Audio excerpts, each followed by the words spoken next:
நம்பினவங்க கைவிட்டாலும் நம்ம நம்பி இருப்போம் சிலவங்களை. ஆனா அவங்க எல்லாம் கைவிட்டு இருக்கலாங்க. இவங்க இருக்காங்கல்ல, பார்த்துக்கொள்வாங்க. அவங்க இருக்காங்கல்ல, சொந்த பந்தங்கள் இருக்காங்கல்ல, எனக்கு ஒரு விஷயத்துக்கு ஓடி ஓடி வருவாங்க. எனக்கு பயம் கிடையாது, கவலை கிடையாது. எங்க ஃபேமிலியில ஜாப் இருக்கு, எங்க ஃபேமிலியில சொத்து இருக்கு, எங்க ஃபேமிலியில பெரிய பெரிய ஆட்கள் இருக்கிறாங்க, எங்க ஃபேமிலியில பெரிய பெரிய அதிகாரிகள் இருக்கிறாங்க. அவங்க பார்த்துக் கொள்வாங்கன்னு ஒருவன் நமக்கு நம்பி இருக்கலாம். ஆனா நம்பிக்கை வீணாக போய் இருக்கலாம்.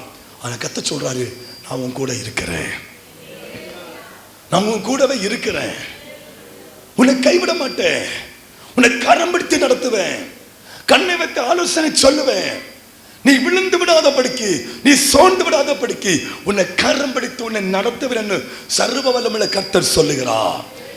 நம்ம செய்ய வேண்டியது என்ன? காத்திருக்கணும், நேரத்தை கொடுக்கணும், சமயங்களை கொடுக்கணும். ஆண்டவருடைய பிள்ளையை எல்லா விதமான சூழ்நிலையிலும் நம்மை ஆசீர்வதிப்பதற்கு அவர் ஆயத்தமுள்ளவராய் இருக்கிறார். ஆமென். காத்திருக்கிற பிள்ளைங்க சோர்ந்து போக மாட்டார்கள். இந்த உலகத்தில் துன்பம் இருக்கு, இந்த உலகத்தில் வியாதி இருக்கு, இந்த உலகத்தில் பிரச்சனை இருக்கிறது, இந்த உலகத்தில் கஷ்டங்கள் இருக்கிறது, இந்த உலகத்தில் பலவிதமான பாடுகள் இருக்கிறது. ஐயா, துன்மாக்கனுக்கு வருவதை போல நீதிமான்களுக்கும் வரும்.